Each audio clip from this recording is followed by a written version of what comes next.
Você acha que o Espiritismo que Allan Kardec nos trouxe com o Livro dos Espíritos em 1857 tem alguma coisa a ver com a realidade que a gente vive hoje? Hoje nós estamos no século XXI. Internet, tecnologia, uma série de questões que simplesmente não existia no século XIX.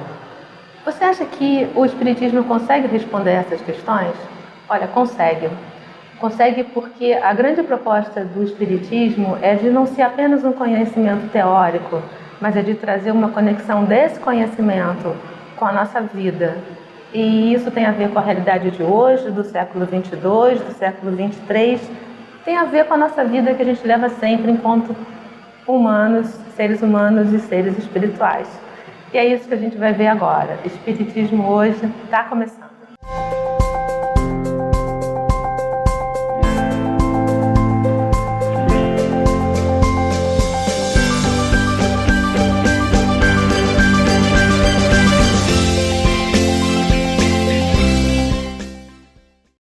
O tema do nosso programa de hoje é família.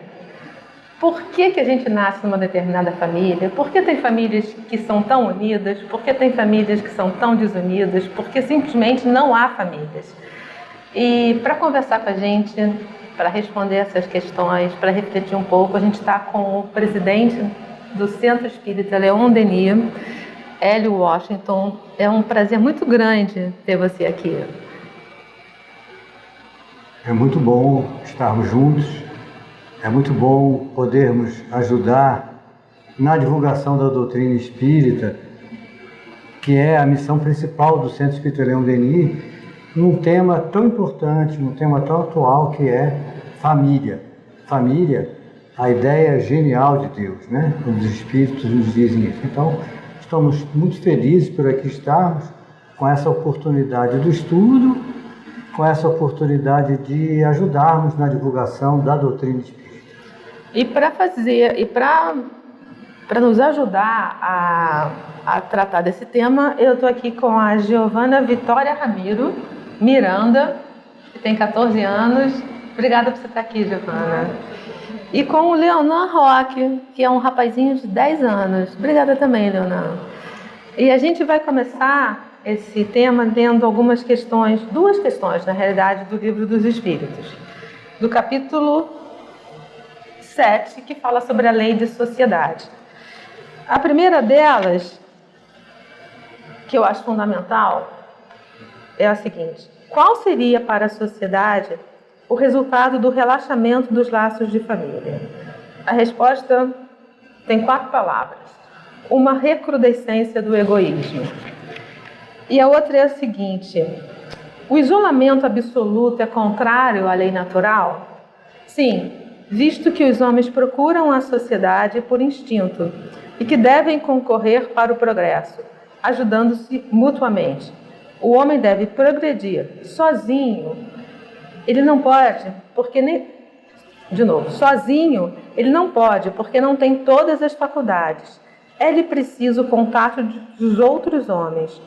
No isolamento, ele se embrutece e se debilita. Hélio, essas perguntas são muito importantes, mas a gente vê também que quando se fala em recrudescimento de egoísmo e quando também se fala em embrutecimento, a gente percebe que em algumas famílias nem sempre existe a paz, em outras existe uma harmonia. Por que tem tanta diversidade de famílias e no contato com as famílias, entre os familiares? Bom, penso que é porque o homem não segue as orientações, ainda não segue as orientações de Jesus para todos nós. Jesus nos disse: amai-vos uns aos outros, fazer ao outro aquilo que nós gostaríamos que o outro nos fizesse, tratar o outro da mesma maneira que nós gostaríamos que o outro nos tratasse. E os Espíritos nos dizem que existem as famílias espirituais e as famílias materiais. As famílias espirituais são espíritos que pensam, que têm o mesmo objetivo, que têm uma mesma sintonia.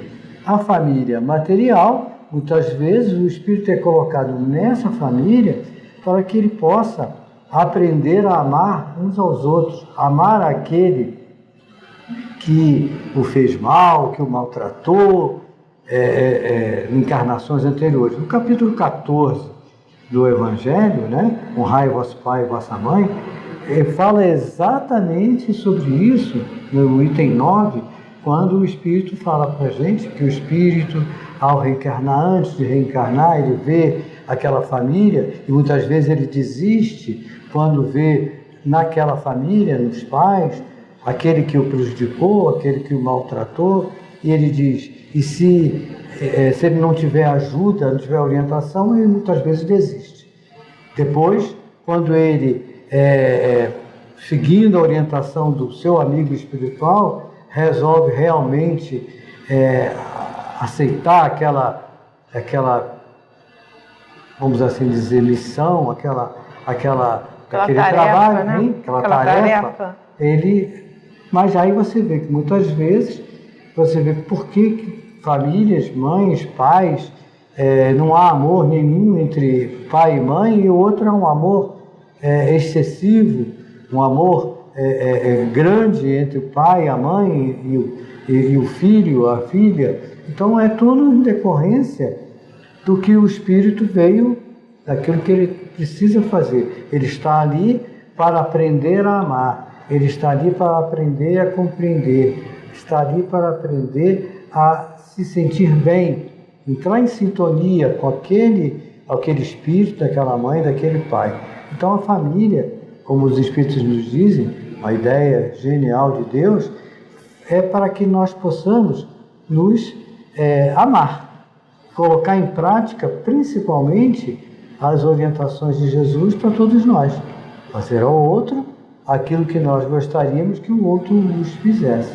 Tratar o outro da mesma maneira que gostaríamos que o outro nos tratasse. Então é isso que eu penso. E a recrudescência, como o livro dos Espíritos nos diz, se abolíssemos a família, aumentaria muito o egoísmo, porque o homem, a lei é de sociedade, o homem precisa estar junto para aprender a amar uns aos outros e para aprender até intelectualmente mesmo ser orientado por aqueles que nos precederam. Pois é, que essa resposta é uma resposta muito importante quando fala da recrudescência do egoísmo, isso. Porque quando se vive junto e você está ali junto, é um teste para o teu egoísmo. Você tem que ceder, você tem que pensar um pouco no outro. Então, realmente é um aprendizado e possivelmente daí vem tantos conflitos, né? A gente precisa aprender a amar uns aos outros, né? E você disse bem, o livro dos Espíritos nos disse bem, precisamos estar juntos a compreender, a desculpar. Existe um capítulo do Evangelho que é a caridade da compreensão. Precisamos estar juntos para aprender a desculpar uns aos outros, a amar uns aos outros. Essa é a função principal, porque hoje eu não amo, eu só amo meu pai, eu só amo a minha mãe, e eu estou ali para aprender a amar o meu pai e a minha mãe, e o meu pai e a minha mãe está ali para me amar. Até aqueles que foram colocados no lugar de pai e de mãe. Muitas vezes a gente vê famílias, espíritos que crianças perderam o pai, perderam no sentido material naquela encarnação, por um motivo qualquer. O pai desencarnou, abandonou, a mãe desencarnou, abandonou, aquele espírito é uma prova para aquele espírito, é uma prova para aquela mãe, mas a gente está ali para aprender a superar. E vai ter Deus, a bondade de Deus é tão grande, a bondade dos espíritos é tão grande, que coloca uma outra pessoa no lugar do pai, no lugar da mãe. Às vezes é o avô, às vezes é uma avó, às vezes é uma outra pessoa que nem é da família material, mas que foi colocada ali para fazer o papel, para fazer ter o objetivo de ajudar. E a gente vai ver que em encarnações anteriores, por que aqui isso acontece, e aí só a lei de Deus que vai nos explicar. E muitas vezes, como nosso querido Altivo falava, isso é papo de guia, porque não dá para a gente entender o porquê que aquela pessoa ficou naquele lugar, naquele local. Isso aí você vê a ação dos espíritos nos ajudando, orientando, sustentando. A gente tem um time lá em cima nos ajudando. Eu acho que... Dá licença, Giovana, porque eu acho que o Leonan, ele tem uma questão para falar sobre essa questão de paz, né, Leonan? Conforme a gente já conversou antes.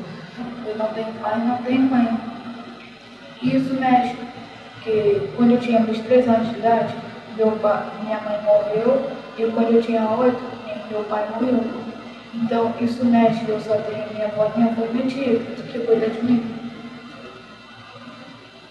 Mas você vê que a bondade de Deus é tanta, né, que colocou outras pessoas, outros espíritos no lugar do teu pai, no lugar da tua mãe, no lugar, quer dizer, formou uma família, né? Você disse no início que estava triste, chateado por você não ter pai e não ter mãe.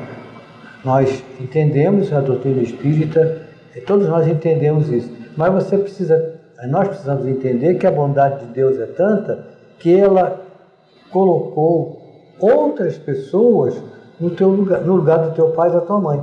E mais tarde, quando você crescer, quando você virar um homem e constituir uma família, essa experiência, essa falta que você está sentindo, isso vai ser importante para você no trato com os teus filhos, no trato daqueles espíritos, daquelas crianças que estarão junto a você. Você vai colocar em prática o ensinamento de Jesus quando disse que precisamos amar uns aos outros. Então você vai amar muito mais aqueles que estarão ao teu lado, que serão teus filhos, que serão seus sobrinhos, que farão parte daquela família, porque você está sentindo falta disso.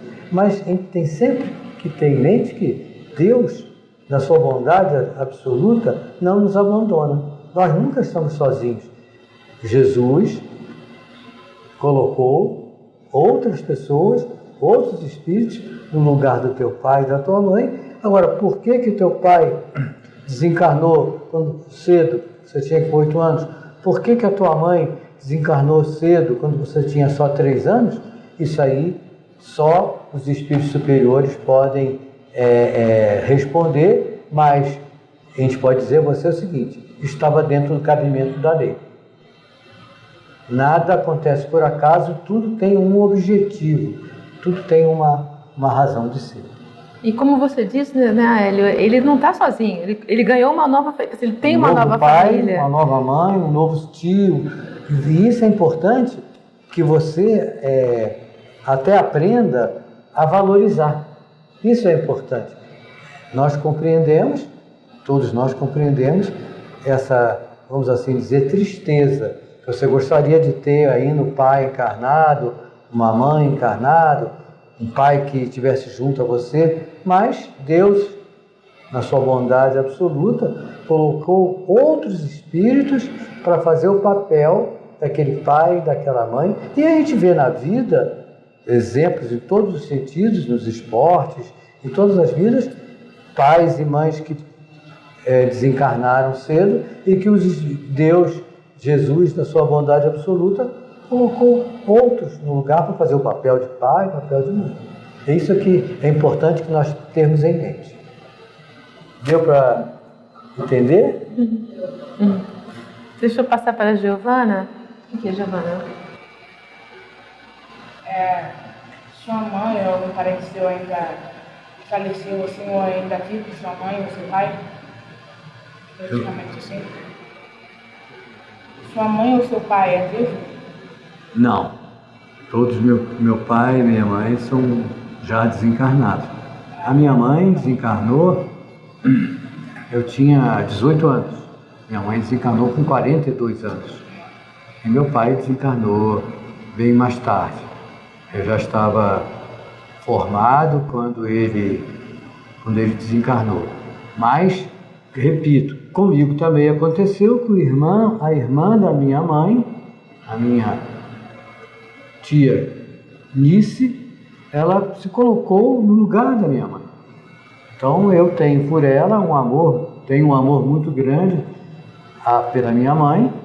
Agradeço muito a ela a oportunidade que ela me deu, junto com meu pai, de eu ter encarnado, mas com o tempo, aquele amor maternal, aquele amor filial, eu passei para a minha tia, que era irmã de minha mãe, e tivemos uma família feliz. Deus, repito, que eu falei para o amiguinho aqui, Deus não nos desampara, Deus está sempre, nós nunca estamos sós. Tem sempre um Espírito ao nosso lado, nos ajudando, orientando, sustentando. Nas duas esferas, tanto nas duas esferas, tanto na esfera espiritual quanto na esfera material. E nada é por acaso.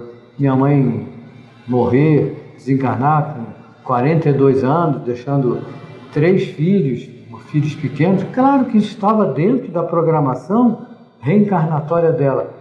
Sofreu, a gente sabe que ela sofreu aquela angústia de ver a doença grave, saber, ter a intuição que vai desencarnar, o medo de deixar as crianças sozinhas, mas Deus não desampara e coloca outros no lugar de pai e de mãe. Antes de você fazer a sua outra pergunta, eu me lembrei do Chico, né? Do nosso querido Chico Xavier, que ficou órfão de mãe, acho, se não me engano, aos 5 anos, muito criança ainda. E passou por situações difíceis. Ele foi criado momentaneamente por uma pessoa que fazia com que ele passasse por situações muito difíceis. E está aí o nosso Chico, que nos trouxe tantas informações e tantos exemplos de amor. Exemplo de amor ao próximo. Então, eu quero saber uma pergunta assim, porque você fala assim, tipo assim, Deus leva alguém, aí as pessoas falam assim, por que Deus levou meu filho, levou minha filha, essas coisas. Então, eu fico com dúvida, entendeu? Nessas coisas, porque fala assim, levou porque levou, não era para levar, quer levar outra pessoa, entendeu? Eu fico com dúvida. Bom, olha só, uma coisa que a gente precisa entender é que Deus não castiga ninguém. Nós nascemos com uma programação de tempo de vida, até uma programação reencarnatória. Muitas vezes, uma pessoa jovem desencarna, aquilo estava na programação reencarnatória dela. Antes de ela encarnar, por um motivo qualquer, por uma causa, ela reencarnou sabendo, tendo a intuição que iria desencarnar cedo, e iria passar por determinada prova. Ela e aqueles que o cercam. Então a prova para aquela mãe que desencarna cedo, também é uma prova para aqueles que estão junto a ela. É uma prova também para os filhos. É uma prova também para aqueles que ficaram encarnados. Então é importante que a gente tenha em mente que Deus não castiga ninguém. Eu vou fazer com que a mãe do Joãozinho desencarne para ele sofrer. Isso não existe. Tem uma programação, tem uma razão de ser. Há uma programação reencarnatória para todos nós, tanto para aqueles que desencarnam aparentemente cedo, né, antes do tempo, e para aqueles que ficam, para aqueles que estão encarnados. A gente tem que ter em mente que isso é importante a gente botar em mente. Deus é bom, é misericordioso e justo. Nós não podemos perder isso de vista. Deus é bom, misericordioso e justo. E tudo que nos acontece tem uma razão de ser. Há um objetivo porque aquilo está acontecendo. Mas, Hélio, pegando carona na questão da Giovana e do Leonan, como é que o Espiritismo pode nos ajudar a quem ficou aqui e que perdeu uma pessoa tão querida? Um pai, uma mãe, um irmão, um primo. Como é que o Espiritismo nos ajuda a vivenciar essa situação? Em primeiro lugar, Mônica, é o seguinte: nós nunca perdemos nada, né? Aquele espírito desencarnou, como exemplos tem, que outros espíritos são colocados no lugar e aceitam aquela missão para suprir aparentemente aquela falta física, aquela falta material que aquele espírito vai trazer. Então a gente tem que ter isso em mente. O Espiritismo nos explica que Deus é bom, é misericordioso e justo. E tem uma razão de ser. Há uma razão de ser nas nossas dificuldades materiais. Até para que a gente possa, analisando, quem sabe por que, se em encarnações anteriores eu não valorizei a vida, não valorizei estar em família. Então, como nosso amigo, querido amigo altivo, presidente fundador do CELS, isso é uma conversa que nós não temos como analisar porquê da coisa. Agora, nós temos que ter em mente que Deus não desampara ninguém. E nós nunca estamos sós. Sempre terá alguém que vai nos ajudar, orientar, sustentar.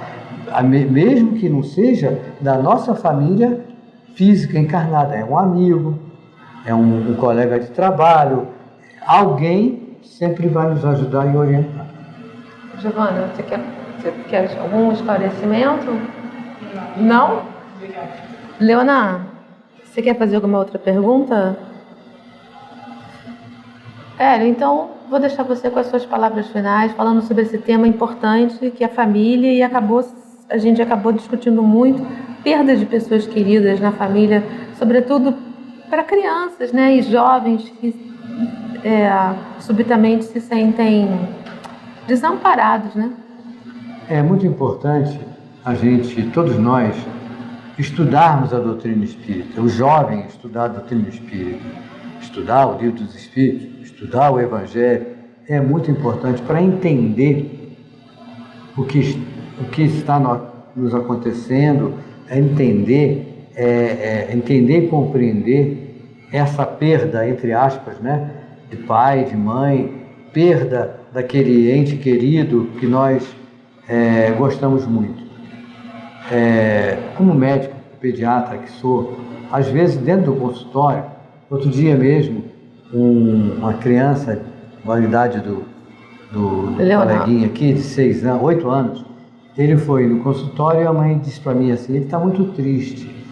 Eu falei, mas está muito triste por quê? Não, porque o avôzinho dele tem 2 semanas que faleceu.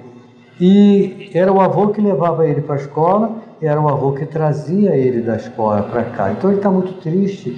No princípio ele não quis comer, ficou muito abatido. E eu perguntei a ele assim, e aí, como é que você está? Como é que você está se sentindo agora? Aí ele falou assim, estou mais calmo. Eu sei que meu vovozinho agora virou uma estrelinha no céu. Eu falei, tudo bem.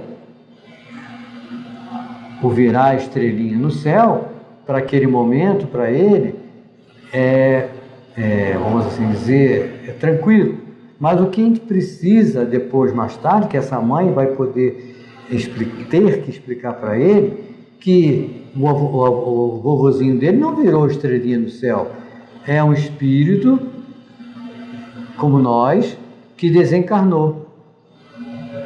Passar para ele que todos nós somos espíritos e que, pela bondade de Deus, encarnamos, desencarnamos, encarnamos, desencarnamos. E temos um objetivo, que é chegar à perfeição. Por isso que a importância absoluta da evangelização infantil, importância absoluta da evangelização para as crianças. E vamos falar para as crianças de acordo com o conhecimento que ela tenha, com o conhecimento daquilo que ela possa entender. Aquela mãezinha falou para aquele espírito ali, vovozinho virou uma estrelinha no céu, mas aquilo não vai.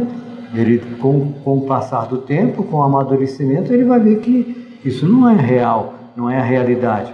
Então vamos ter que explicar, a mãe vai ter que explicar o que está acontecendo. E torna-se muito mais fácil a compreensão da vida com o conhecimento da doutrina espírita, que nos dá essa visão de espírito imortal e nos dá a visão da imortalidade da alma e da bondade de Deus, da bondade dos espíritos amigos e bondade de Jesus nos orientando, sustentando, amparando o tempo todo.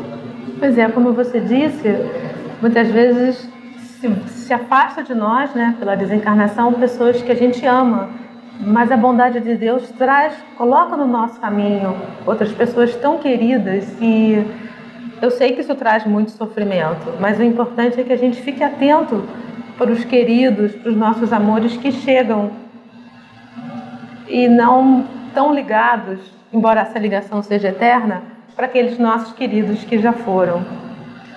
O nosso programa de hoje está acabando. Eu quero agradecer a Giovana, ao Leonan, e agradecer também a você, Hélio, por estar aqui conosco, conversando sobre um tema que é um tema difícil, né? E espero que a gente volte a se encontrar em breve. Se Deus quiser, Deus quer, só depende de nós, né? É isso aí. Muito obrigado, foi muito bom estar aqui participando desse programa, que é muito importante no sentido de nós ajudarmos na divulgação da doutrina espírita, que é um papel muito importante para todos nós que somos espíritas. Além de ajudarmos na divulgação da doutrina, o mais importante para todos nós é colocarmos em prática, em nossas vidas, esse conhecimento adquirido, que é ainda difícil para nós, colocar em prática em nossas vidas o conhecimento da doutrina espírita. Viver o que a gente já sabe. Vivenciar. Então é isso, pessoal. O nosso programa de hoje está terminando. E se você quiser entrar em contato conosco, nós vamos à sua casa espírita, reunimos a mocidade, levamos um entrevistado. O nosso e-mail está aqui embaixo, é hoje@espiritismo.net. Até a próxima semana. Tchau.